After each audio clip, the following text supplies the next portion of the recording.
নমস্কার বন্ধুরা, আমি সুপর্ণা নিয়ে এসেছি নতুন আরেকটা ভিডিও। তো দেখতেই পাচ্ছ আমি একটা পার্টি মেকআপ করেছি।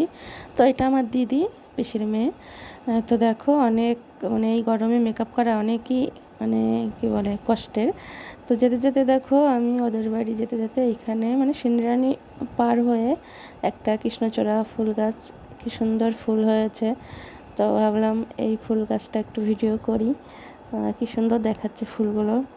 তো এই কৃষ্ণচূড়া ফুল মানে দেখতে দেখতে আর আমি আমার মানে মুখটা দেখতেই পাচ্ছি না রোদ্দুরে, তখন বোঝাই যাচ্ছিলো না যে আমি মানে কেমন দেখাচ্ছে।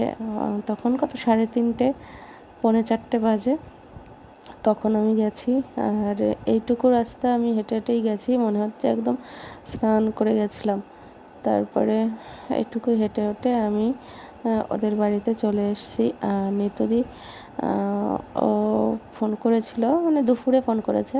তো আমি গুছিয়ে যেতে যেতে মানে বিশাল মানে গরমে বেকায়দা অবস্থা। তো নিতুদিদের বাড়িতে এসে আমি ওকে প্রথমে ও চুল কাটবে তাই মাথাটা ধুয়ে এসছে, ধুয়ে বাইরে থেকে চুলটা কেটেছি আর ঘরের ভেতরে এসে ভ্রুটা প্লাক করেছি। তারপরে ভ্রু ফেসিয়াল করেছে ও, ওকে ব্লিচ করে দিয়েছি, কারণ ওর ভীষণ খারাপ অবস্থা হয়েছিল, দিদির হাত ভেঙে গেছে, ওই জন্য ও সেইভাবে নিজের কেয়ার করতে পারেনি। ওই জন্য আমি দিদিকে একদম অল বডি মানে গলা, মুখ, পিঠ, হাত সবটাই আমি ব্লিচ করে দিয়েছি আর ফেসিয়াল করে দিয়েছি। তো ফেসিয়াল হয়ে গেলে তারপরে আমি ও একদমই টাইম ছিল না, ওই 3:30 পৌনে 4টের সময় গিয়ে চুল কেটেছি, ভ্রু তুলেছি, আবার ফেসিয়াল করেছি। তারপরে হালকা কোনো রকম হুড়োতাড়ার ভেতর দিয়ে হালকা কোনো রকম একটু মেকআপ করেছি। তো বিয়েতে গেছে দত্তফুলিয়াতে।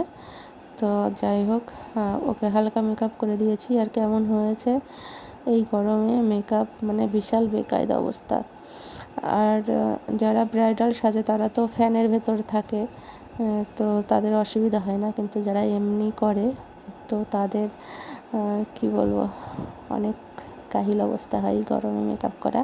যাই হোক, নিতুদে যে চলে যাচ্ছে, একদম গাড়ি এসে দাঁড়িয়েছিল আর হুড়োতাড়া করছিল। তো ওই হুড়োতাড়াই যাই হোক কোনো রকম করা হয়েছে। তারপরে আমিও চলে এসেছি।